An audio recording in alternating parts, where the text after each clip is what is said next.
Donc, bonsoir à tous. Merci de vous être branchés à notre webinaire, la cybersécurité quand la ferme devient une cible. Je me présente. Moi, c'est Catherine Larrivée-Bazinet. Je suis l'agente au programme Qualité et Bien-être aux producteurs de bovins du Québec et je serai votre animatrice pour la soirée. Notre conférencier ce soir, ça va être Monsieur Jean-Sébastien Roy qui va se présenter un petit peu par la suite. Donc, sans plus tarder, je vais laisser la parole à Monsieur Jean-Sébastien Roy qui va nous faire le webinaire de ce soir. Donc, bonne soirée à tous et bonne conférence, Jean-Sébastien. Oui, merci bien Catherine pour cette, cette belle présentation. Jean-Sébastien Roy, comme Catherine vient de le mentionner, responsable des projets spéciaux et de la traçabilité au PBQ. Essentiellement, les projets spéciaux au PBQ, là, c'est tout ce qui touche là, l'informatique. Alors, ce soir, je vous ai préparé une présentation, comme le titre le mentionne, là, sur la cybersécurité quand la ferme là, devient une cible. C'est peut-être pas nécessairement un sujet là, qu'on parle là, beaucoup là, dans les préoccupations agricoles, mais la force des choses là, fait en sorte que on croyait que c'était là, un bon moment là, pour vous présenter là, certains éléments là, par rapport à ce qui se passe là, dans ce petit monde-là, puis aussi toutes les conséquences là, qui peuvent s'en suivre. Et dans la présentation, je vais vous présenter là, des trucs, les astuces là, pour se prémunir là, un peu là, contre ces cyberfraudes là, qu'on entend là, de plus en plus là, au niveau là, des nouvelles. La présentation est grosso modo là, d'une durée là, d'une heure. Comme Catherine l'a mentionné, c'est une présentation qui est enregistrée, donc vous pourrez si vous arrivez là, pour les personnes qui arrivent un petit peu plus tard ou si vous avez quitté un petit peu plus tôt, ben vous pourrez la consulter là, en ligne. Là, il n'y a pas de problème par rapport à ça. La présentation, bien entendu, je l'ai axée sur notre domaine, c'est-à-dire la production bovine. Ceci dit, c'est une présentation quand même qui est pour toute génération. Euh, la cybersécurité, c'est aussi un monde en soi. C'est-à-dire que la présentation, là, j'aurais pu en faire une là, de 7 heures. Là. Alors ce soir, là, c'est un condensé, puis j'ai ciblé là, des choses là, spécifiques là, qui pourraient là, vous rendre service pour vous prémunir là, justement contre les cyberattaques ou les cyberfraudes.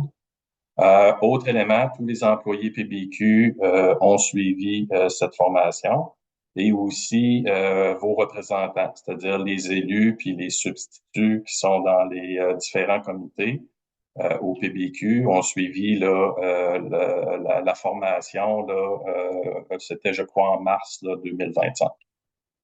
Donc sans plus tarder, je vais débuter. Donc, je commencerai par une petite mise en contexte. Puis c'est pas tant là, de sortir là, beaucoup de statistiques. Là.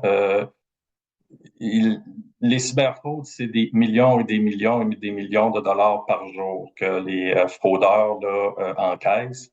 Alors, pour le présenter la mise en contexte sur un autre angle, je suis allé plus en vous présentant, tu sais, c'est à qui qu'on fait affaire. Donc, on peut classer les cybercriminels en différents groupes, c'est-à-dire les travailleurs autonomes, les affiliés, puis les organisationnels. Donc, les travailleurs autonomes, ça dit un peu là, par lui-même, c'est le hacker tout seul qui utilise différents outils pour faire ses attaques.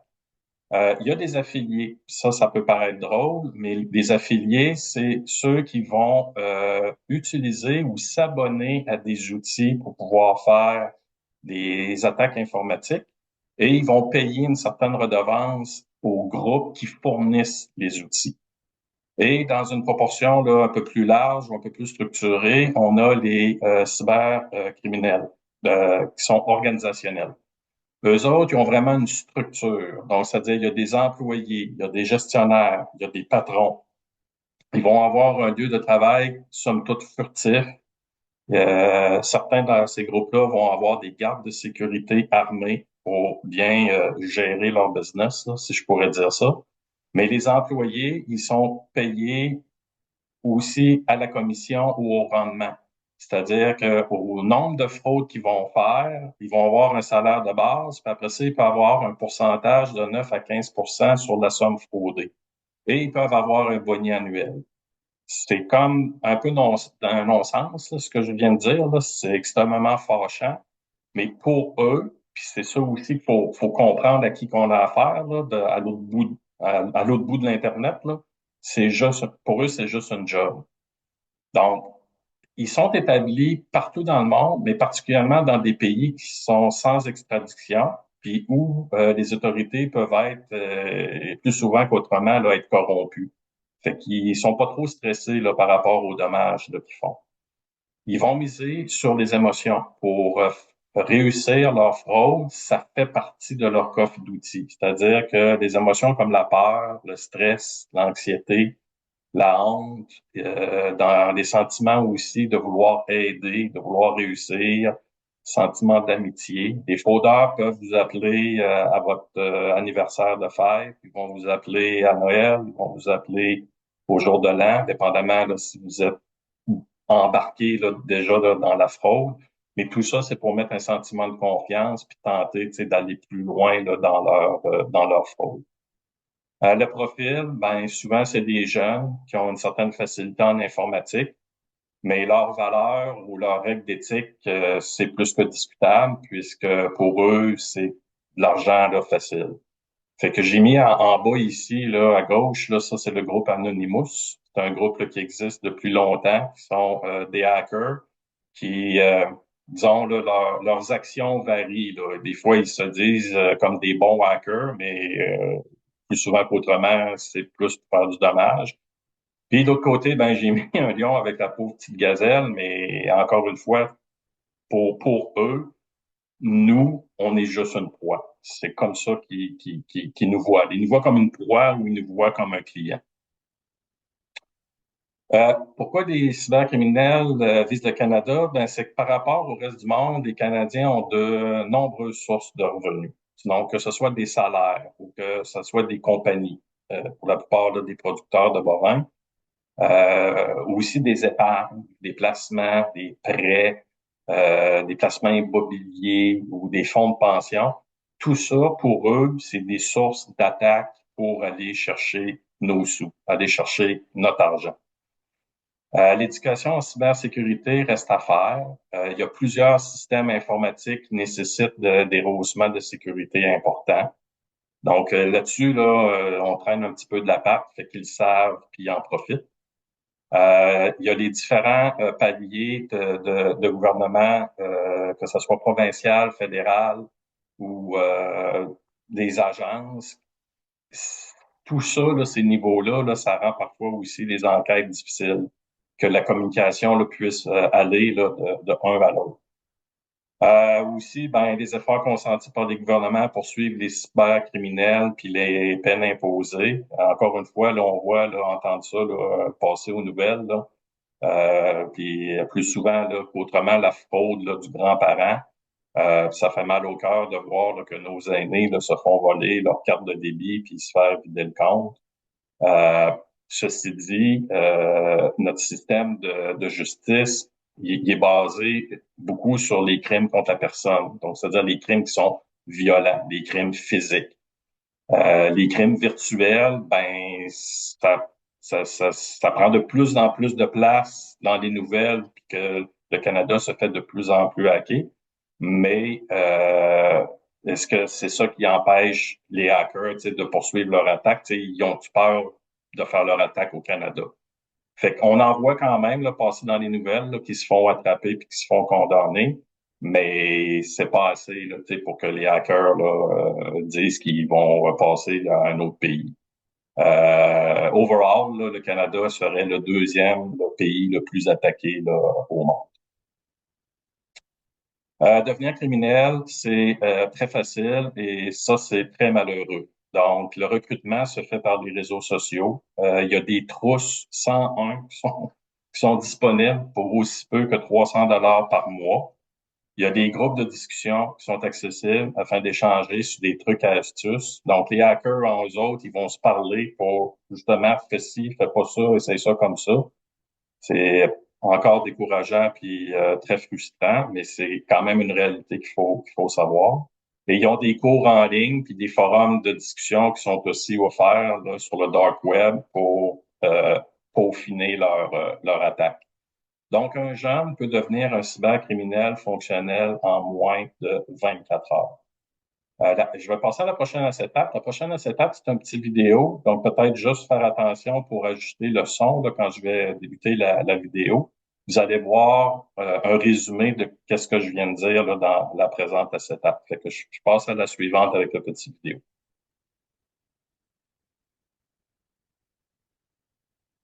Ont voulu tester ces trousses d'arnaque 101.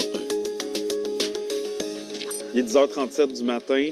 Nicolas et moi, on s'apprête à commencer notre carrière d'arnaqueur. Donc, première étape, bien sûr, parce que c'est des services qui sont illégaux, il a fallu qu'on se procure des bitcoins, bien sûr, la crypto-monnaie pour pouvoir acheter ces services-là. Ça, donc, on a fait ça hier. Ça, en général, ça peut prendre une trentaine de minutes, 1 heure pour qu'on obtienne les bitcoins et il a ensuite fallu qu'on transfère ces bitcoins-là au service en tant que tel. Ça aussi, ça a pris une bonne heure. Donc, on va sauter cette étape-là aujourd'hui. On l'a fait hier. Ouais. Mais nous voilà sur la page d'accueil du service. On va mettre notre nom d'utilisateur et on verra bien combien de temps que ça nous prend. Donc, pour acheter ce service-là, ça nous a coûté 180 US pour un abonnement d'un mois. C'est une plateforme qui est clé en main, qui permet à n'importe qui, sans avoir aucune expérience en conception de site web ou même d'expérience d'arnaquage, d'être capable de créer un site web d'arnaque là, super facilement en quelques clics. Pour notre arnaque, on va faire un faux texto d'Hydro-Québec qui dit que vous avez un remboursement là, parce que vous avez trop payé sur votre dernière facture. Donc, on va vouloir créer un site web qui ressemble à la page d'accueil d'Interact, dans le fond, parce qu'on va leur dire, cliquez ici pour transférer l'argent dans votre compte de banque. Notre site web d'arnaque est en ligne, donc on est rendu là, à 255, 260 dollars 260 canadiens et 20 minutes de notre temps. N'importe qui a la volonté d'arnaquer peut utiliser ces outils-là avec un minimum de connaissances, avec 300 dollars canadiens, là, et peut se mettre à arnaquer des gens en un avant-midi, même pas. Faisons l'exercice, on va envoyer un texto à Alexis, on verra comment ces informations-là apparaissent en direct dans le logiciel. Bonjour, cher client. Bonjour, cher client. Ou juste cher client. C'est plus officiel. Cher client. Ah! Cher client, vous avez droit à un remboursement sur votre facture Hydro-Québec en raison de l'inflation. OK. Beau petit cadeau. Cliquez ici pour recevoir 150 dollars. Alléchant. Là, je choisis une institution. Allons-y. Identifiant Desjardins. Pour confirmer votre identité, répondez à la question suivante. Quel est le nom de mon premier animal de compagnie? C'était un hamster. On voit carrément qu'il est présentement authentifié dans son compte. Ça nous dit déjà quelle banque, donc Desjardins, ça nous le dit. On peut voir déjà le numéro de carte. On a le mot de passe, donc MTL 51479. On voit qu'il est sur Safari, sur un iPhone à Montréal. Donc déjà là. Donc c'est ça, même si Alexis décidait de se désiter, il dit alors c'est trop louche, finalement je crois pas à ce site web-là, ben, on a déjà cette information pour potentiellement frauder Alexis. Alors, continuez. Les questions de sécurité sont complétées. Il y a un petit saut ici qui dit sécurité garantie à 100%. C'est ce qu'on verra. Ah, il y a déjà plus d'infos qui sont rentrées. Donc, on a les questions de sécurité du compte. Puis ça, dès qu'on a ça, là, on peut rentrer dans toutes sortes de comptes de gens, parce que souvent, c'est les mêmes questions qui sont recyclées. Vraiment des informations qui peuvent servir pour un vol d'identité, carrément. Oui, exactement. On s'entend que quelqu'un qui reçoit un transfert Interact avec autant d'informations qui lui sont demandées va peut-être se dire qu'il y a un problème là-dedans, mais c'est pour ça aussi que justement on peut personnaliser ça comme on le veut pour avoir les informations qu'on veut. Notre famille Sanchez. On me dit que le compte a été véritablement vérifié. Bon, la première partie est complétée. On va voir ce qui se trame derrière. On va aller voir Nicolas et Jeff. Et vous voyez que juste avec une petite formation encore en ligne, puis qui est comme pas cher, à 300 dollars par mois, ben quelqu'un peut devenir là, un cybercriminel là, très facilement. Les impacts d'une cyberattaque, c'est pas négligeable. Donc, vol d'informations personnelles, vol d'identité, vol du nom de ferme, c'est-à-dire le domaine de votre ferme là, sur Internet. Là. Si vous avez www.fermedupetitramp.com, mais fermedupetitramp.com peut être volé, puis après ça, vous pourrez avoir une réclamation pour que vous afin que vous puissiez récupérer votre nom de domaine, là, votre nom de ferme là, sur Internet. Bon, bien entendu, là, ce qui vise, là, c'est le vol d'argent, mais aussi l'utilisation de la marge de crédit. Il n'y a rien qui va les arrêter. À partir du moment qu'ils ont accès à un compte bancaire, ils vont le passer en revue, ils vont le scanner, puis voir tout ce qu'ils peuvent aller chercher. Donc, ouverture de prêt, émission de nouvelles cartes de crédit, si c'est possible, ils vont le faire. Tout ça va amener des dommages très importants à votre dossier de crédit, puis c'est assez difficile là, à rétablir, là, c'est beaucoup de travail. Bon, ben naturellement, là, une perte de temps, un stress très important.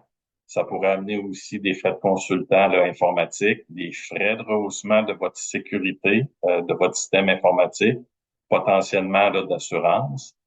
Euh, je voulais aussi faire une précision là, parce qu'on entend là, des choses là, des fois. Là, l'assurance dépôt bancaire du Canada qui protège vos dépôts. On a tout entendu ça, là, soit dans les nouvelles ou les publicités. Si votre, c'est bien important de comprendre que c'est dans le cas que si votre institution financière fait faillite.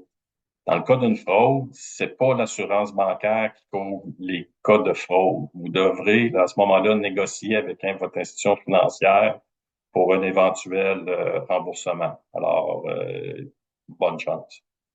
Euh, tout récemment, les institutions financières ont commencé à faire signer un formulaire de non-responsabilité lors de retrait d'argent au comptoir. Parce qu'on le sait, dans le cas de la fraude de grands-parents, ben, les fraudeurs vont demander à la personne âgée d'aller chercher des sous à la caisse, de ramener ça à la caisse ou la banque, peu importe, de ramener ça à la maison, puis là, il y a quelqu'un qui va passer. Alors, c'est soit de l'argent comptant ou les cartes de débit.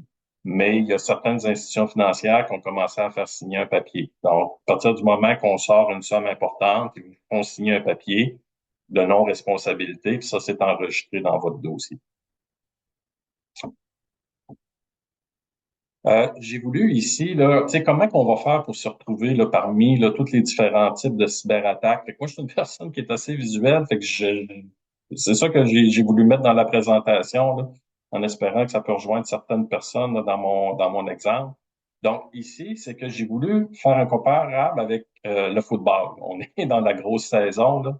Alors, au football, il y a essentiellement 4 jeux pour jouer la game. Donc, il y a la passe, il y a la course, il y a le botté, puis il y a le revirement. Ce qu'on voit là ici, là à droite, là, ça c'est un jeu de football. Les Grecs, là, puis les ronds, là, c'est les joueurs, puis c'est qui fait quoi, puis on voit ici les responsabilités, tous et chacun. Et en bas ici, c'est un cahier de jeu, mais seulement d'un secteur, c'est-à-dire soit l'attaque, la défensive ou les unités spéciaux. Fait que vous voyez là que c'est pour 4 jeux, il y a quand même une multiplication de possibilités qui peuvent être faites. Donc, il faut le voir aussi comme ça avec les hackers. C'est-à-dire que les cyberfraudeurs ont plusieurs jeux à leur portée. Donc, ils vont envoyer des emails, ils vont faire des fausses pages web, ils vont envoyer encore des courriers réguliers là, par Post Canada. Ça fonctionne encore. La fameuse intelligence artificielle qu'on entend parler abondamment dans les nouvelles. Les maudits textos, ça, c'est leur fameuse porte populaire là, pour faire leur fraude. Il y a des personnes qui se présentent à la maison, là, des fausses personnes, là, des faux représentants d'institutions financières. Puis c'est cette semaine là, qu'on a entendu parler là, des faux policiers là, qui font des appels. Là. Fait que, tu sais, il n'y a pas de limite. Là. Il y a des appels automatisés. Puis là, ici, ce que j'ai mis, là, c'est des câbles, c'est-à-dire de l'équipement. Ça, peut-être, c'est une surprise là, pour certains, mais je vais vous montrer un exemple plus loin tantôt. Et dans la partie de droite, là, vous avez là, tout comme le cahier de jeu là, qu'on voyait tantôt dans le gros cartable. Là. Ça, c'est tous leurs scénarios qu'ils vont faire pour essayer de nous attraper. Mais essentiellement, comment là, essayer de se souvenir de tout ça, c'est pas tant ça qui est important. S'il faut essayer de se souvenir du cahier de jeu, on n'y arrivera pas. Là. Il y en a trop. Puis ils vont changer leur cahier de jeu. C'est ça qu'ils veulent faire. Fait qu'il faut ramener ça à qu'est-ce qu'ils veulent. La personne qui nous contacte, qu'est-ce qu'il cherche à obtenir? Donc, les jeux, les 4 jeux d'un cyberfraudeur, c'est obtenir nos accès, que ce soit usager et mot de passe, et des informations personnelles. Ils vont aussi tenter d'attaquer nos données, et tout ça pour obtenir des sous, que ce soit par transfert bancaire, des cartes cadeaux, des cartes de crédit ou de la crypto-monnaie. Et dans un autre secteur d'activité, là, puis selon on les appelle des activistes, c'est pas un terme là, que j'ai inventé, là, c'est un terme là, qui circule là, de plus en plus. Ces personnes-là visent pas nécessairement de l'argent, ils visent à nuire. Donc, eux, c'est nuire aux activités d'une ferme, à déstabiliser puis nuire un secteur bovin, ou aussi à influencer l'opinion publique contre le secteur agricole ou le secteur bovin. Ça peut être mixé aussi à nuire à une ferme, que ce soit système de ventilation, système de chauffage, système de traite, tout ce qui est automatisé là, sur une ferme, puis qu'ils peuvent accéder puis trouver une faille de sécurité, ben ils vont bloquer ça pour, oui, ultimement, là, obtenir des sous. Donc, je vais vous présenter là, par différents là, types là, d'attaques, là, certains trucs et astuces. Donc, afin de vous prémunir le plus possible là, contre ces personnes-là. Donc, je commence avec la section là, des courriels, mais qui sont des pourriels. Donc, des trucs et astuces, bon, plusieurs, vous les connaissez déjà, mais c'est toujours bien là, de les passer en revue. Puis s'il y en a certains que vous connaissiez pas, ben ça va s'ajouter à votre bagage. Vérifiez l'adresse de l'expéditeur. Est-ce que vous connaissez l'expéditeur? Est-ce que vous attendez son courriel? On en reçoit tellement que des fois, on prend ça, tu sais, comme, ah, ben, ouais, c'est quoi, ou ça pourrait être intéressant, ou c'est quoi ça? Mais il faut bien développer, est-ce que j'attends un email de cette personne-là ou de ce magasin-là? Si vous avez rien commandé puis vous recevez un email d'Amazon, ben c'est suspect. C'est un drapeau rouge. Donc, si vous recevez des courriels de personnes que vous avez aucune espèce d'idée qui y sont, vous pouvez considérer ça comme un petit drapeau rouge. Les liens cliquables. Souvent, les fraudeurs vont mettre un lien cliquable pour vous amener à mettre vos informations de connexion, c'est-à-dire votre code d'usager puis votre mot de passe. Surveiller la langue, ça nous aide un petit peu. Donc, essentiellement, les fraudeurs travaillent en anglais. Donc, ça, si vous recevez là, des choses dans une autre langue, ben, ça peut être considéré comme un petit drapeau rouge. Et les fautes d'orthographe. Les pièces attachées qui sont différentes d'un PDF. Donc, quand vous avez une pièce attachée là, qui est .html ou que vous voyez là, que c'est même attachement, là, attachment, faites attention à ça. Ça pourrait être considéré comme partie d'un courriel. Aussi, si le contenu, là, il y a beaucoup de pression, de l'urgence, on vous menace, on veut vous aider là, moyennant des frais, considérez là, que ça pourrait être un pourriel, donc un petit drapeau rouge aussi. Les 5 autres trucs et astuces dans l'objet. Celui-là, il est vraiment là, à regarder parce qu'on est capable d'en attraper beaucoup, là, des pourriels là, par rapport à ça. Si vous voyez la mention TR ou RE ou action requise, donc action required, ou nécessite votre attention, need your attention, ou EFT. Ça, c'est transfert électronique de fonds, electronic fund transfer. Ça, c'est un drapeau rouge. Faites attention par rapport à ça. Ça pourrait être considéré comme un pourriel. Les hackers, ils travaillent à être de plus en plus subtils quand quand ils préparent leur fraude. Donc, ils vont changer souvent juste un petit morceau de l'adresse de correspondance. Donc, ici, vous savez, à l'UPA, c'est upa.qc.ca, mais eux, juste pour préparer leur fraude, puis vous envoyer un faux courriel, ils vont prendre un domaine qui va s'appeler UPA QC.ca. Donc, ça nous fait croire que c'est un correspondant légitime, mais ça ne l'est pas. Juste en changeant un caractère, on pourrait tomber là, dans le piège. L'heure de courriel, ça peut être utile. Si vous recevez là, un courriel à 2 heures du matin, là, c'était pas nécessairement là, la norme. Donc, faire attention à ça parce que beaucoup des fraudeurs sont dans d'autres fuseaux horaires. Logo de compagnie de mauvaise qualité, des caractères en majuscule, la couleur vive, c'est un peu moins fréquent. Ça, c'était beaucoup plus fréquent si on recule là, d'une dizaine, quinzaine d'années. Là-dessus, ils se sont améliorés, là, si je pourrais dire. C'est encore un peu ironique, là, mais c'est quand même comme ça. Là. Donc, si c'est ça, ben là, ça devient un petit peu plus évident.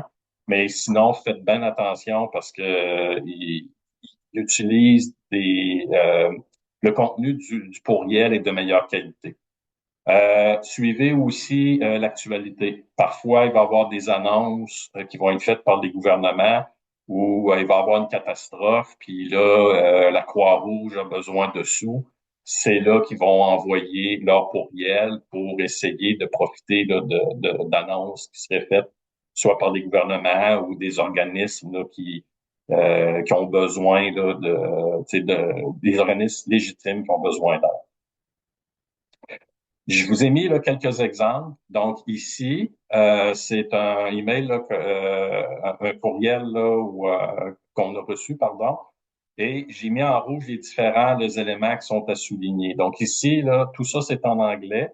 On parle de paiement, on parle ici en caractères majuscules de transfert de fonds électroniques. On voit un sentiment d'urgence parce qu'il faut que ça soit fait rapidement.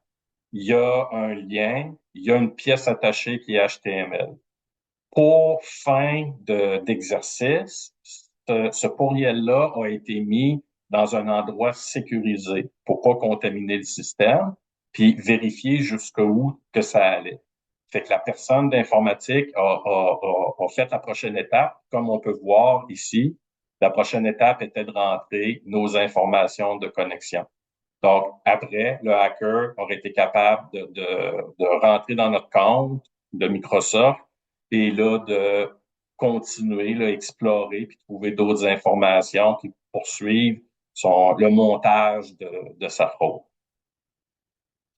Le prochain exemple, celui-là, il circule pas nécessairement beaucoup, mais je voulais quand même vous le mettre parce que les éléments de drapeau rouge étaient présents. Donc, le email à 22h21, moi, je m'attends pas à recevoir là, beaucoup d'emails à 22h21. Fait que pour moi, c'est considéré comme un drapeau rouge. Philippe Leroy, Sabine Lemaire, puis aïe, aïe, aïe. Je veux dire, moi, j'attends pas personne qui a une adresse comme ça. Fait que pour moi, c'était un gros drapeau rouge. Et là, tout le cœur là, de son email, c'est bon, là, il est malade, il a beaucoup d'argent et il cherche quelqu'un pour donner son argent. Bon, je suis chanceux. Regardez, il n'y a pas personne là, qui m'aime assez là, pour m'envoyer de l'argent. Là. Alors, ça, c'est considéré là, comme un drapeau rouge. Euh, quand on le regarde en sortant le point par point, on peut justement là, identifier là, que cette personne-là a vraiment pas d'argent là, à m'envoyer. Là. Celui-là, c'est un exemple, et c'est la fraude du changement des coordonnées bancaires. Celui-là, il est très dommageable, puisque normalement, le hacker va réussir à infecter les boîtes de courriel, que ce soit entre l'acheteur ou le vendeur, et à partir du moment qu'il remarque qu'il y a un échange pour une transaction, il va s'infiltrer et là, il va créer un nouveau courriel pour faire croire au vendeur qu'il y a un changement de coordonnées bancaires et d'envoyer les sous à tel endroit.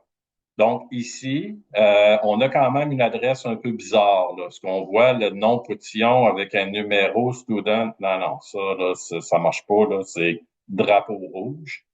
Le format date, c'est pas un format standard qu'on a ici. Là. Donc, nous, normalement, c'est l'année mois-jour avec des traits d'union. Ça, c'est un drapeau rouge, le format date. Mise à jour des coordonnées bancaires. C'est là que ça, c'est gros drapeau rouge. Vermont et Interact avant le 10 janvier. Ici, on a l'urgence, on a de la pression pour automatiser vos paiements, procéder au plus vite, sur 3 jours. On a de l'urgence, on a de la pression. J'aurais pu rajouter ici là, des hyperliens, là, donc des liens là, qui sont mis dans des emails. Donc, tout ça là, fait en sorte là, que c'est un pourriel. Ici, c'est un message de l'ancien président de l'UPA, Marcel Groslot, tu sais, qui veut m'écrire comme si M. Groslot, tu sais, aurait à communiquer avec moi, là. Et surtout avec une adresse email et G-Block 21. Monsieur Groslot, je le connais pas là, personnellement, là, mais je suis convaincu que c'est pas ça son adresse email. Et quand il écrit à Sophie, ben, il écrit en anglais, ce qui est aussi, je pense pas que ça serait dans ses habitudes là, d'écrire en anglais. Et on voit encore un sentiment là ici à ASAP, c'est au plus vite possible. On a ici de façon immédiate, j'attends ta réponse. Puis la signature Union of Agriculture Producers, c'est pas ça qu'on utilise. Et en bas, ici, il y avait un hyperlien. Donc, ce message-là était un pourriel, mais en tentant de prendre l'identité de M. Groslot. Un autre exemple ici, l'heure, 7h30, c'est pas inhabituel, 7h30, mais je l'avais quand même souligné. Pour certains, peut-être que c'est trop de bonheur, mais pour nous, ça ne l'est pas. Monsieur François Thomas qui fait un avis de paiement.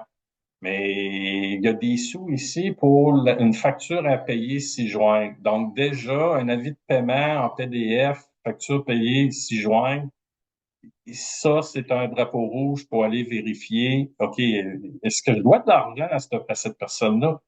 Et si je reçois un email, je connais pas c'est qui, Monsieur François Thomas, pourquoi qu'il m'envoie un avis de paiement? Donc, en partant, je m'attends pas d'avoir un email de cette personne-là. Je ne lui dois pas de l'argent. Fait que, drapeau rouge, puisque dans ce courriel-là, c'est l'argent qui est mis euh, en phase. C'est-à-dire, c'est ça qu'on veut refaire sortir.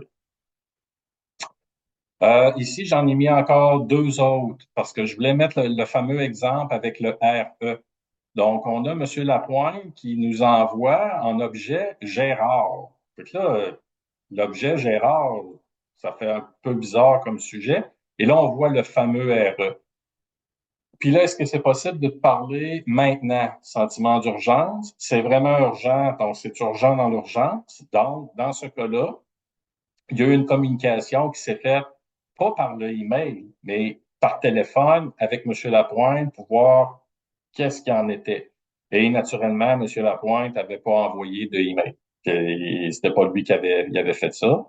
Dans le cas ici de Kelly Stewart, c'est la même chose. Donc, pour faire un paiement, et la personne nous dit bonjour, je suis pas capable de faire le paiement par ma banque aux producteurs de bovins parce que les producteurs de bovins sont pas listés dans le système de la banque. C'est possible de faire un transfert électronique. Donc, l'employé des PBQ qui a reçu le email, elle a vérifié et on n'attendait pas d'argent de Madame Stewart. Donc, elle a pris le téléphone, puis elle a communiqué avec la productrice et elle n'avait jamais envoyé ce email-là. Je continue dans les exemples. Celui-là, on a entendu beaucoup parler aux nouvelles. Celui-là a fait mal à beaucoup de personnes. C'est un email qui date de octobre 2023, qui a été envoyé à beaucoup d'entrepreneurs au Québec. Puis dans le feu de l'action, puis de la façon que le email est monté, ben ils se sont fait pincer, puis il y a eu beaucoup d'argent là, qui a été là, perdu là, aux mains de ces criminels-là. Ici, quand on regarde quand même, il y avait certains indices. Celui-là, il est quand même assez bien fait, mais il y avait certains indices que ça pouvait être un pourriel. Ici, on avait ne pas répondre à notification, mais on avait répondre à Banque nationale un petit peu plus bas, avec une adresse qui a comme pas de bon sens. Là. Reply, full, je ne mettrai pas tous les chiffres, là, puis les étoiles, puis tout ça, à notification, ça, c'était quand même suspect. Et juste pour vous montrer là jusqu'où que tu sais qui ont du front là, parce que l'email était assez long là, fait que je l'ai mis sur 2 acétates. Là, après ça, c'était l'adresse de l'employé des PBQ.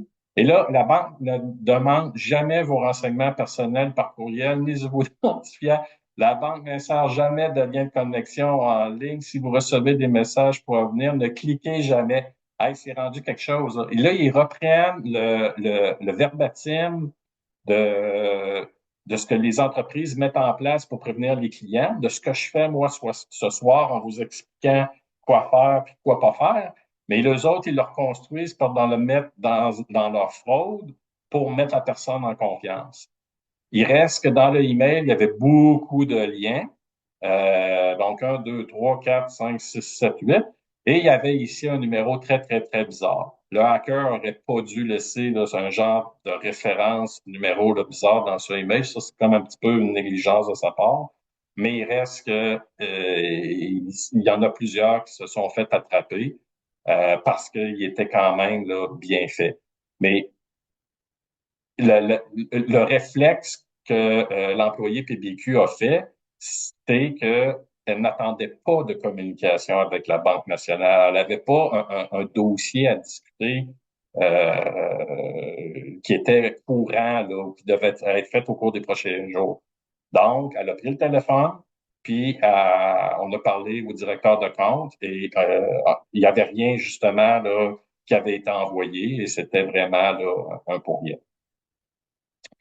J'enchaîne sur les pages web. Les pages web, les choses qui sont à noter, portez attention, un cadenas qui est non verrouillé. Vous avez là ici là, l'adresse. Là. Donc, à partir du moment que le cadenas il est pas verrouillé, faites attention. Le HTTPS, quand le S est manquant, faites attention. Aussi l'adresse le web là, qui peut avoir des fautes ou une adresse web là, qui est comme très, très longue puis qui est comme bizarre. Faites attention à ça. Si vous avez une vente, là, le fameux deal, mais que ça a comme pas de bon sens, là, ça ne vend pas à ce prix-là, puis c'est toutes les autres pages web, c'est pas ça le prix, c'est comme anguille sous roche. Puis s'il y a une urgence de deal, encore une fois, là, si la vente c'est dans les 24 prochaines heures, puis que c'est fini, faites attention à ça aussi. On le voit avec le Boxing Day là, qui s'en vient. Là. C'est le Boxing Day, le Black Friday, le lundi noir. Je veux dire, là des ventes, finalement, il y en a tous les jours. Là. Fait que si vous manquez un deal, un vrai deal, il devrait revenir dans l'année. Donc, ne jamais cliquer sur un lien dans un courriel ou un texto pour accéder à une page web. Utilisez le moteur de recherche Google ou l'adresse de la page de la compagnie d'organisation. Donc, si vous avez plusieurs drapeaux rouges qui s'additionnent ensemble, ma recommandation, c'est de ne pas cliquer sur le lien puis aller plutôt sur Google pour taper l'adresse du magasin pour aller vérifier si c'est légitime ou pas. Faites attention aussi au niveau des pages web. Là, quand là, vous avez des choses qui popent, là, des fenêtres là, qui apparaissent, puis que 50%, là, puis là, le bidule là, du dimanche là, dans les annonces là, de 10-11 heures, là, faites attention à ces affaires-là. Ou ici, là, que vous avez gagné une carte cadeau d'Amazon parce que vous êtes le millionième visiteur. Là. J'ai malheureusement de mauvaises nouvelles pour vous. Là. Vous avez rien gagné.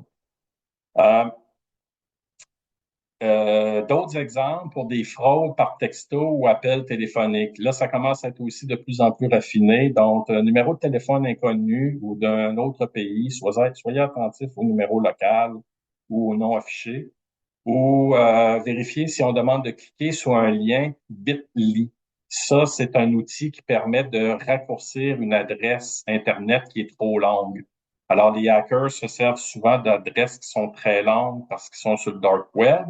Donc, ils vont utiliser un outil qui est légitime, qui est Bitly, mais pour cacher leur fraude. Fait que faites attention à ça. Ça pourrait être considéré comme un drapeau rouge. Aussi, l'heure reçue. Puis faites attention aux organismes puis aux compagnies connues. Je vous ai présenté le petit vidéo tantôt. Là. Vous voyez, c'est toutes des kits clés en main. Ils ont déjà les logos des organismes du Québec. On fait juste choisir avec quel organisme on veut lancer la fraude. Puis pif pouf, c'est fait.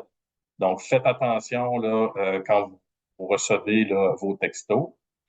Appel téléphonique, drapeau rouge, s'il y a un délai de réponse avec la personne qui vous appelle, ne vous fiez pas là, à l'afficheur. Ils sont capables de faire un faux numéro de téléphone pour vous mettre en confiance, mais ils vont être complètement dans un autre pays. Et dans un appel téléphonique, à partir du moment qu'il y a de la pression, urgence ou des directives plutôt agressives, drapeau rouge là, avec votre interlocuteur.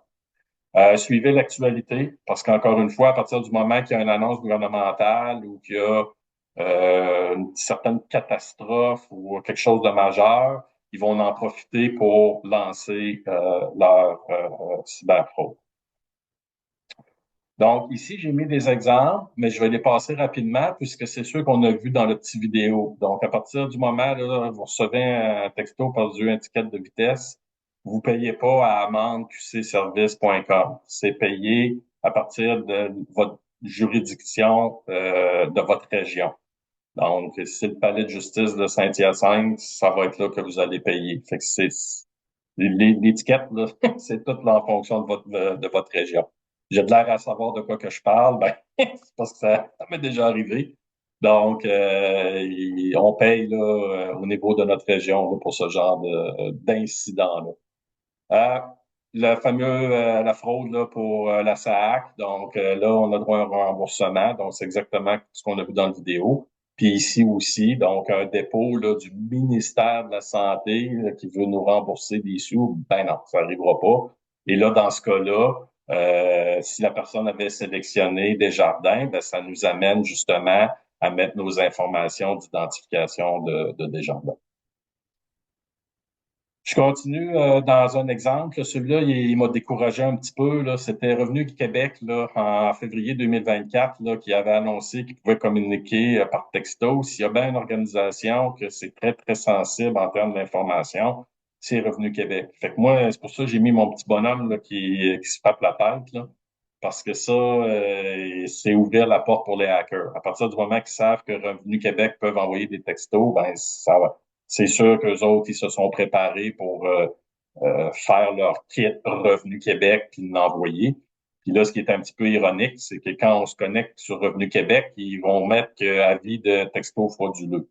Fait que ça n'a pas pris ben longtemps qu'après leur annonce, il a fallu qu'ils fassent un petit message parce que justement, il y a des hackers qui se sont mis à là. Le prochain, fraude par texto. Puis là, j'ai mis mon petit bonhomme qui se pose la question. Puis oui, c'est une bonne idée quand même. C'est, vous savez, on a nos rendez-vous médicaux ou nos pilules. La pharmacie là, nous envoie un texto pour nous dire que c'est prêt. Tout ça, c'est bien pratique. Si c'est pratique, les hackers l'ont compris. Donc ici, on a une clinique médicale en Montérégie qui a envoyé un lien frauduleux. Mais c'est pas la clinique là, qui a envoyé ça. C'est le hacker qui a repris la formulation de la clinique pour un rendez-vous de prise de sang. Puis là, il faut vraiment porter attention parce que le hacker a quand même bien fait ces choses. C'est qu'est-ce qu'on remarque là, c'est l'adresse ici que j'ai remis plus bas. Donc ici, il nous manque le S à HTTPS et le clic en français, clic, il n'y a pas de K. Donc, il fallait vraiment porter là, une attention à l'adresse pour justement pas se faire prendre. Vous entendez aussi là, beaucoup parler là, d'authentification multifacteur. Fait que je le mentionne là, puis je vais revenir plus loin dans la présentation. Utiliser l'authentification, le multifacteur quand vous pouvez, ça va vous aider là, à vous protéger. Bon, les réseaux sociaux, encore une fois, la prudence sur les réseaux sociaux. J'avais sorti là, une petite étude là, qui me mentionnait c'était quoi les fraudes principales. Fraude principale, c'est relations amoureuses à distance. On en a encore vu là, hier au niveau là, de TVA Nouvelles, là, des fraudeurs là, qui vont enfiroiper là, des personnes pour leur voler leur argent. Mais il n'y a rien de sérieux là-dedans. Les fameux quiz et les concours, devenir riche rapidement, ça fait très, très mal. Les fraudeurs utilisent beaucoup ça. Là. Les placements là, à 30% là, par semaine ou à 30% par mois, là. Regardez, là, si ça existait, là, on en prendrait toutes. Là. Alors, soyez très, très, très prudents là, si vous voyez des choses passer là-dessus. Les prêts usuraires, ça circule beaucoup là, sur les réseaux sociaux. Donc, portez attention aussi à ça. Les fameuses annonces Marketplace, les réservations, dépôt d'argent, souvent, pas souvent, mais portez attention parce qu'il y a quand même plusieurs annonces. Donc, avant de faire un dépôt, pensez-y bien parce que s'il y a peut-être quelqu'un à l'autre bout, mais peut-être qu'il n'y a pas personne puis il va partir avec votre argent. Alors, c'est des produits puis des services qui n'existent pas. Ça peut être généré par l'intelligence artificielle. Donc, s'il y a quelque chose est très, très populaire puis tout le monde en veut, il y en a qui vont mettre là, des annonces là, sur Marketplace, entre autres, pour justement là, essayer là, d'aller voler là, des sous.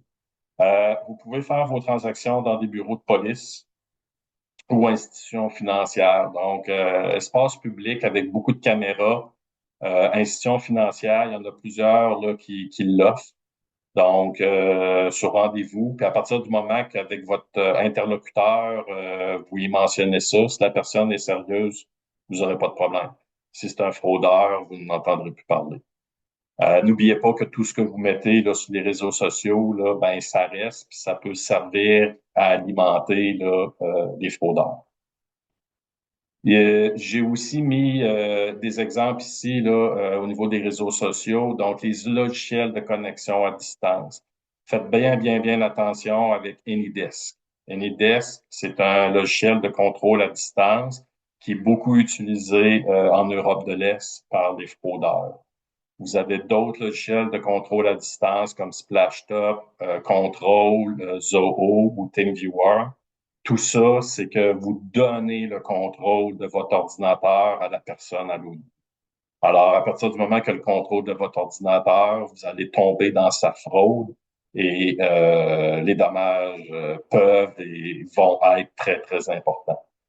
L'intelligence artificielle, le fameux deepfake, le clonage de voix. Ici, on voit là, que c'est le premier ministre Mark Carney qui fait une annonce, mais ça, c'est du deepfake. Donc, on a reproduit par l'intelligence artificielle un discours qui fait la promotion d'un produit financier qui n'existe pas. Et plus bas ici, là, j'ai mis aussi des captures de différentes stars. Là, on a Taylor Swift, ici on a Joe Rogan, qui font la promotion de différents outils qui n'existent pas. Des produits financiers ou des placements qui n'existent pas. Et il y a des personnes qui tombent malheureusement là, dans le panneau. En termes de cyberfraude, j'ai mis des exemples aussi du langage d'un cyberfraudeur. Donc, un cyberfraudeur qui vous dit, si vous êtes là, en conversation avec lui, puis qui vous dit, fais-moi confiance, trust me, trust me, trust me, pensez aux discussions que vous avez là avec les fournisseurs de services quand vous allez dans les magasins, puis est-ce que ça arrive souvent que quelqu'un vous dit trust me, tu sais, fais-moi confiance, fais-moi confiance. C'est pas quelque chose qui est commun là, dans un échange avec nécessairement là, un fournisseur. Faites ce que je vous dis, suivez les instructions. Ça devrait être aussi être un peu agressif. Eux autres, ils veulent que ça marche, puis ils ont beaucoup à faire. Donc, ils veulent perdre le moins de temps possible à faire leur fraude. Fait que si c'est très directif, considérez que c'est un drapeau rouge. Aussi, si c'est ne vous inquiétez pas, puis qu'ils vous le répètent 20 fois, considérez que c'est un drapeau rouge. Tout est sous contrôle, c'est un processus normal. Faites attention à ça. S'ils vous appellent parce que votre ordinateur, ils ont détecté une activité suspecte, regardez Microsoft, là, ils n'ont pas vraiment le temps là, de nous appeler tous et chacun. Là. Et plus souvent qu'autrement, ça va être un fraudeur. Vous avez aussi gardé, là, ça c'est mon dernier avertissement, là, faut que tu pèses sur le piton parce que sinon, là, ton compte va être gelé. Regardez, le compte sera gelé, là, puis vous réglerez ça demain, là, quand vous irez à votre institution financière. Tu sais, c'est rare aussi que c'est le genre de langage qu'on utilise là, tous et chacun. Là. S'il dit qu'il travaille pour Microsoft, encore une fois, là, je pense pas que Microsoft là, se donne de la peine là, de passer là, tous les ordinateurs là, un après l'autre. Fait que faites attention avec je travaille pour. Donnez-moi le code d'accès. c'est en référence au logiciel de contrôle à distance. Puis si la personne vous sort un paquet de termes techniques, là, le serveur, le DNS a été compromis, puis pla, pla, pla, pla, c'est souvent un peu pour enfiroiper, là, puis montrer qu'il sait ce qu'il fait, mais ses intentions, faut y faire là, très, très attention. Je vais changer un peu d'ordre de champ, là, d'exemple, là. Je vais aller maintenant dans les équipements. Donc ici, les disques amovibles. Si vous trouvez une clé USB, les fameuses petites clés USB pour transporter des fichiers, là, mais si vous trouvez ça là, dans un espace public, que ce soit à l'épicerie, dans une salle d'attente, dans un lobby d'hôtel, à l'aéroport, dans un café, une salle de bain publique, hein, nommez-les, là. Ne jamais prendre la clé, puis jamais, jamais, jamais la brancher à votre ordinateur. Je vais vous montrer un petit vidéo là, d'un technicien avec un ordinateur ici. Vous allez voir quand il va mettre la petite clé, qu'est-ce qui va se passer.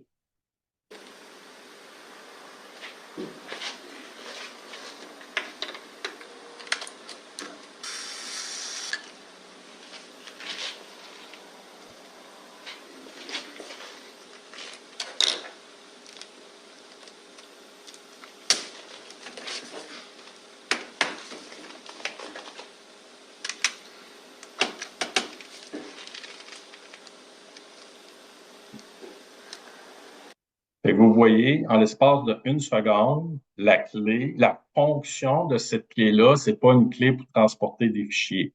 Ce sont ce qu'on appelle en anglais ou en informatique, c'est des killer keys. C'est des clés tueuses. La fonction de cette clé-là, c'est de faire un court-circuit de l'ordinateur. C'est de briser l'ordinateur. Vous pouvez voir ça comme une fourchette que vous mettez dans une prise de courant. C'est la même affaire que cette clé-là fait. Là, vous dites, ben pourquoi hein, ça sert à rien? Puis, oubliez pas qu'au début de la présentation, je vous ai dit qu'il y avait des activistes qui cherchaient à nuire, à déranger votre activité. Ça, c'est un bel exemple. Fait que ça fait juste vous emmerder, vous ralentir, vous perdez pas d'argent, mais si vous perdez vos données, vous n'avez pas votre backup à jour, ben vous êtes emmerdé. Autre exemple, des câbles, des bornes de recharge pour téléphone intelligent. Ce que là a été une nouvelle tendance, c'est le fameux petit câble pour charger nos téléphones intelligents. Il y a des personnes qui ont réussi à mettre une micropuce. Ici, ce que vous avez, c'est un rayon X. Donc, une radiographie qui a été faite du câble et ils se sont aperçus que les hackers étaient en mesure de refaire le câble original du manufacturier, mais qu'ils mettaient une petite puce avec une composante malveillante pour télécharger leurs fichiers. Fait qu'on pense que c'est un câble légitime, mais à partir du moment qu'on le branche dans notre téléphone, le téléphone devient infecté. Ici, ça sort de la cybersécurité, là. Mais quand j'ai vu la photo, je me suis dit que je vais en mettre pareil. Si votre fil est magané, là, attendez, attendez pas que ça prenne feu, là. Procurez-vous un nouveau fil parce que c'est le genre d'incident qui pourrait survenir. Fait que je ferme la petite parenthèse. Euh, Utilisez aussi une prise de courant murale pour charger votre téléphone. La nouvelle tendance, c'est que ils vont ici mettre une petite composante par-dessus les connecteurs USB pour charger votre téléphone. Je sais pas si vous vous souvenez, là, mais il y a quelques années, là, on voyait ça, là, ce qu'on appelait les skimmers, là, les écrémeurs, là. C'est-à-dire qu'il y avait un lecteur de carte par-dessus le lecteur de carte original là, de la pompe à essence. Fait qu'on voyait pas la différence, mais ils scannaient notre numéro. C'est le même principe pour charger nos téléphones. Fait qu'eux autres ont compris qu'il y avait un moyen de le faire, fait qu'ils vont mettre leur petite composante USB par-dessus la vraie composante euh, sur la table ou à l'aéroport. Donc, faites bien attention à ça dans les espaces publics, dans les resorts, là, si vous voyagez là, cet hiver. Apportez votre petit bloc, apportez votre fil, puis branchez ça dans le mur, là, ça risque de vous éviter des problèmes. L'utilisation des cellulaires en espace public, j'ai un petit vidéo là, à vous montrer. Là.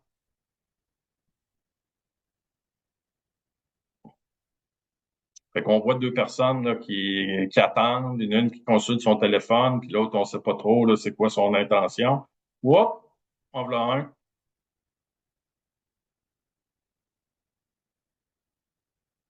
Oups, on voilà deux. Donc, c'est des réseaux qui sont spécialisés dans le vol des téléphones. Ça, c'est une vidéo qui date de 2016. Actuellement, les voleurs, même, ils utilisent des bicyclettes électriques parce que ça fait pas de bruit. Puis, ils sont très bien organisés. Alors, c'est des réseaux. Ça, c'est beaucoup en Europe. Ils sont assez bien organisés. Ils vont avoir des points pour aller déposer leur téléphone. Puis, les téléphones, s'ils sont barrés, ils vont les défaire pour les vendre pour les pièces. Puis, si les téléphones sont accessibles, ils vont les revendre juste en les formatant puis en les revendant comme des téléphones usagés. Il reste que même si c'est en Europe, ici vous voyez là, ça c'était de Radio-Canada, là, des groupes de voleurs à la tire ciblent les téléphones mobiles lors des festivals d'été.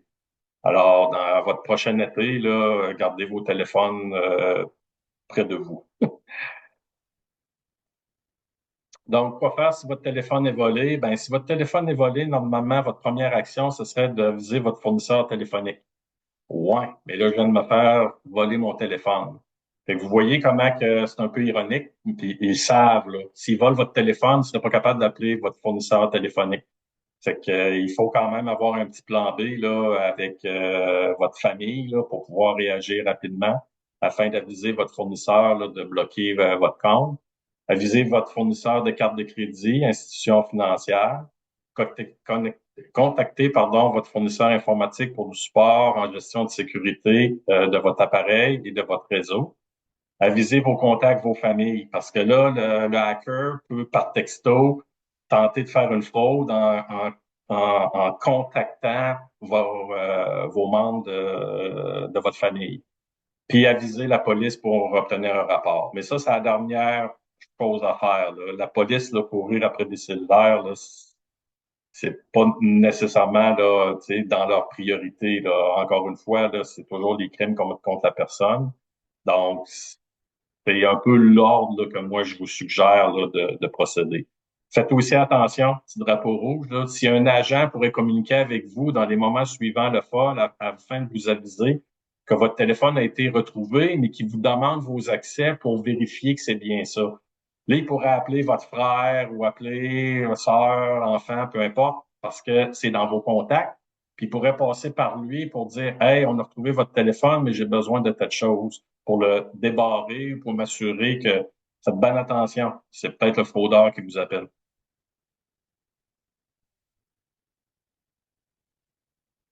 Les paiements par cellulaire, c'est pratique, mais n'installez pas n'importe quoi sur votre cellulaire. Un composant malveillant pour exploiter une faille de sécurité puis voler vos données bancaires. N'effectuez pas de transactions sur un Wi-Fi qui est non sécurisé. Puis attention aux prises USB de recharge publique, comme je viens de mentionner. Vérifiez vos transactions bancaires mensuellement afin de détecter des irrégularités pour après ça essayer de comprendre qu'est-ce qui se passe puis procéder à un changement ou de coordonnées ou de compte pour arrêter tout ça. Ne laissez pas votre cellulaire à la vue, surtout dans le panier d'épicerie. Ça me décourage. Là. On dirait qu'à chaque week-end que je vais à l'épicerie, il y en a tout le temps un qui laisse son cellulaire dans le panier. Là, c'est comme courir après le tour. Fait que tenter d'éviter ça parce que là, on s'aide pas là, beaucoup. Là. À la vente, à l'échange ou en recyclage, assurez-vous aussi, bien entendu, d'effacer toutes les informations contenues dans votre appareil parce que ça pourrait servir à des personnes mal intentionnées. Signe d'infection d'un cellulaire, la batterie se draine rapidement, donc soit en minutes ou en heures, les appels se coupent, des appels sortent en fantôme, des menus ou des écrans qui apparaissent, des applications qui apparaissent que vous n'avez pas téléchargées, lenteur d'exécution, surchauffe même au repos, consommation excessive de données, l'appareil qui gèle, tout ça, c'est des drapeaux rouges, là, un ou quelques-uns, qui pourraient tendre à ce que votre cellulaire est infecté.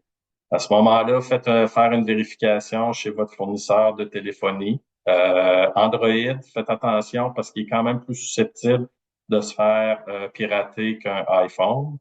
Faites attention à ce que vous installez. allez sur le web afin de vérifier si l'application est légitime avant de procéder à l'installation et faites une sauvegarde de vos données, branchez vos appareils puis installez les mises à jour et aussi redémarrer régulièrement votre appareil. Fait que quand vous avez là à côté des petites roulettes, là, les engrenages, vous avez là des petites pastilles de couleur, c'est que ça vous indique normalement qu'il y a une mise à jour là, à effectuer. La collecte de données par appareil intelligent, donc on avait vu ça, là, les autos qui nous espionnent. Il faut juste comprendre qu'à partir du moment que vous synchronisez votre téléphone dans votre auto, ben il y a une partie des données de votre téléphone qui sont dans l'auto. Et ça reste dans l'auto. Fait que si vous louez une auto et vous avez synchronisé votre téléphone, ben c'est dans le carnet d'adresse. Et ça peut aussi colliger d'autres informations. Fait que faites attention quand vous faites ça. Donc, quand vous louez une auto à l'aéroport, ou peu importe, ou que vous êtes en location, puis après 4 ans, vous retournez l'auto chez le concessionnaire, dans les véhicules, il y a une option dans la configuration pour effacer les contacts. Fait qu'assurez-vous d'aller effacer ça. Mais aussi, encore, la règle de push, là, lorsque vous retenez un appareil intelligent, assurez-vous de bien effacer. Fait que ce soit votre ordinateur, votre téléphone, une tablette, une montre intelligente, votre auto, une borne là, intelligente là, comme Alexia là, à la maison, ça, essayez de détruire vos données personnelles. Puis si vous êtes pas capable, puis que l'appareil ne vaut plus rien, l'appareil est brisé, ben vous pouvez détruire le disque dur. Fait que comme ça, vous ne prendrez pas de risque.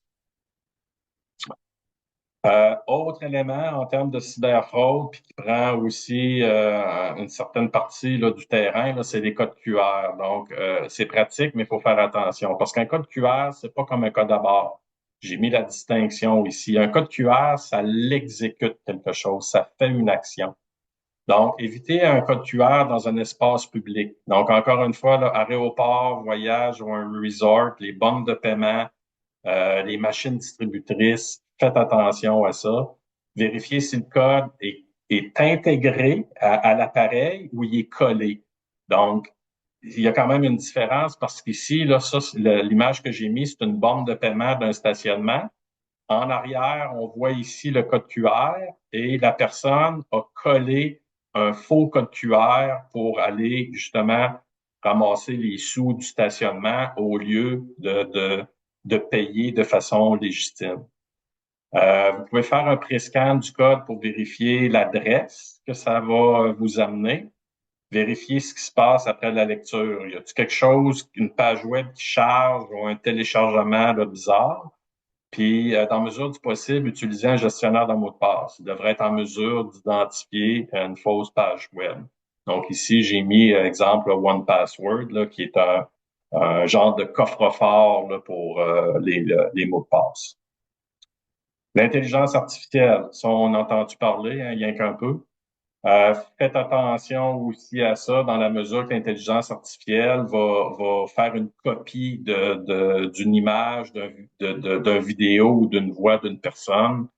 Ici, là, c'était une fraude puisque les fraudeurs avaient utilisé la voix d'une personne, là, d'un enfant, pour simuler un accident, puis d'appeler les parents, puis de dire que l'enfant avait été là, impliqué dans un accident d'auto, puis qu'il était en prison, puis que ça prenait 15 000 pour le sortir de la prison. Fait qu'il avait juste pris un petit échantillon sur des médias sociaux de l'enfant, et à partir de là, il avait construit là, les pleurs de l'enfant, puis qu'il appelait ses parents. Donc, si vous recevez là, un appel, là, puis que vous sentez qu'il y a quelque chose là, qui fonctionne pas, rappelez la personne. Appelez la personne directement concernée pour vérifier sa situation. Ne vous fiez pas encore au numéro affiché. Puis faites attention là, à l'agent de police, à l'avocat, au docteur, mais ils demandent tout l'argent. Si vous recevez un appel d'un policier, il ne demandera pas l'argent. Un docteur vous demandera pas de l'argent. Faites attention à ça parce que eux, ils vont vouloir couper court puis tout de suite demander là, des sous. Vous pouvez aussi, là, pendant le temps de Noël, là, vous en parler puis vous mettre comme un code dans la famille. Fait qu'advenant qu'il arrive quelque chose, vous posez, tu sais, la question, là, ouais, mais c'est quoi le nom du chien, là? C'est donne-moi le nom du chien. Puis si la personne n'est pas capable de le dire, ben ça va vous donner une piste. Aussi, drapeau rouge, l'avocat qui répond pas à vos questions. S'il dit je représente votre enfant ou votre parent qui est en prison, puis c'est moi qui est en charge du dossier.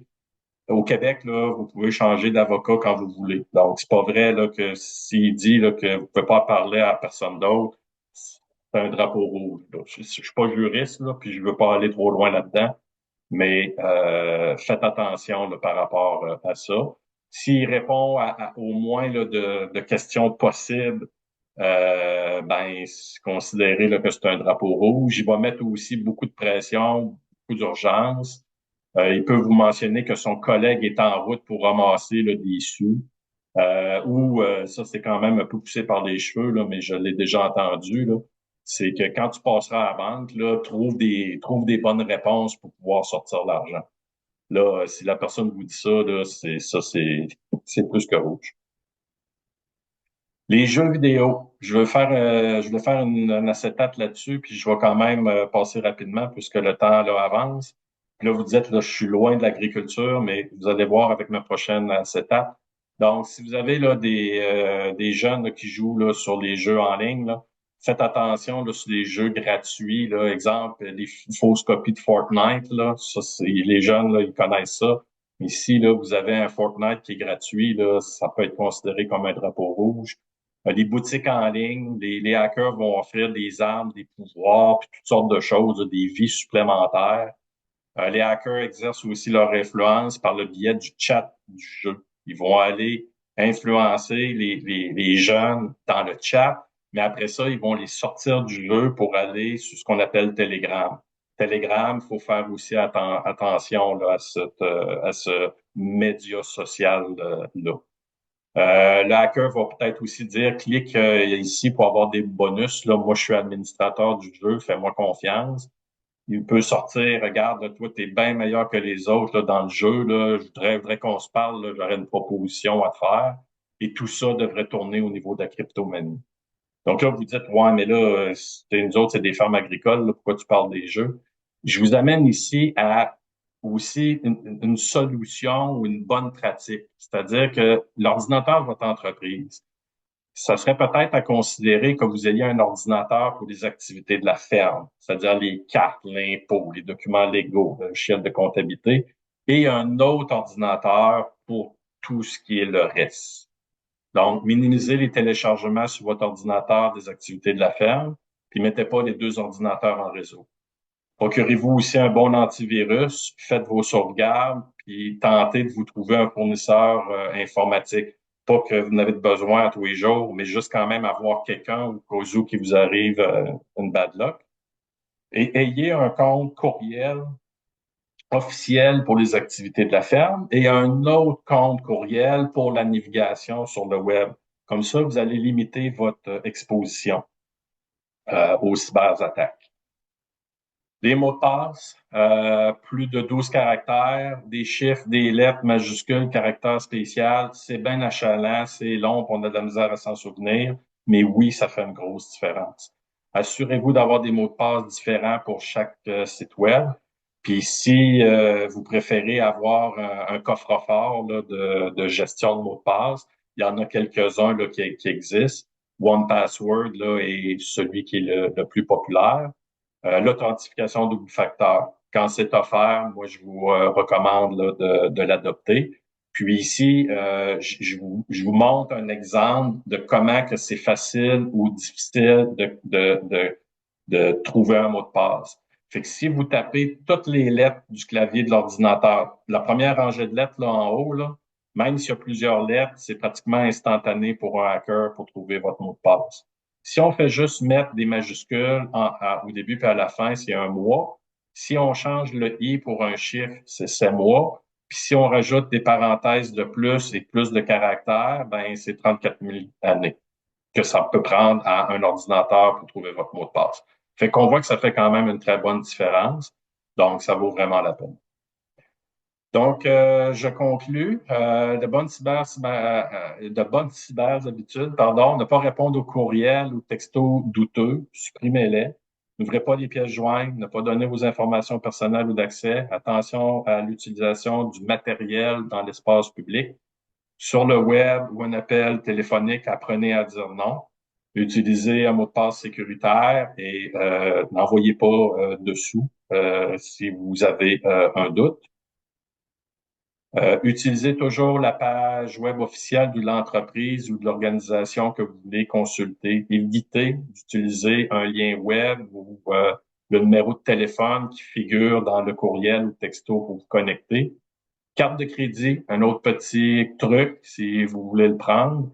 Ayez une carte de crédit, une petite carte de crédit, là, exemple à 500 $ pour vos achats sur le web ou sur votre téléphone cellulaire, puis une carte de crédit plus importante pour vos plus gros achats, mais qui sont comme à l'épicerie ou dans des magasins que vous faites confiance. Et changez votre carte de crédit. Donc, si vous avez une carte de crédit puis que vous ne savez plus quand est-ce que vous avez changé le numéro, ben dites-vous, là, pensez à tous les endroits que vous êtes allés au cours des 5, 8 dernières années. Le numéro il est enregistré dans toutes sortes de bases de données. Fait que si ces entreprises-là se font pirater, ben ils ramassent votre carte de crédit. Donc, de changer votre carte de crédit à l'occasion, le numéro, pas votre compte, votre numéro de carte de crédit, vous ne perdrez pas votre historique de compte. Puis à ce moment-là, ben vous débarquez du web parce que vous commencez avec un nouveau numéro. Fait que pour plus d'informations, c'est sûr, moi, je vous encourage à parler avec votre fournisseur de carte de crédit. Payez une politique d'encaissement et de décaissement des sous de votre entreprise. Donc, je reviens à la fraude là, de changement de coordonnées bancaires. Là. Ça, c'est à vous en parler là, avec les personnes là, qui peuvent sortir des sous dans votre entreprise.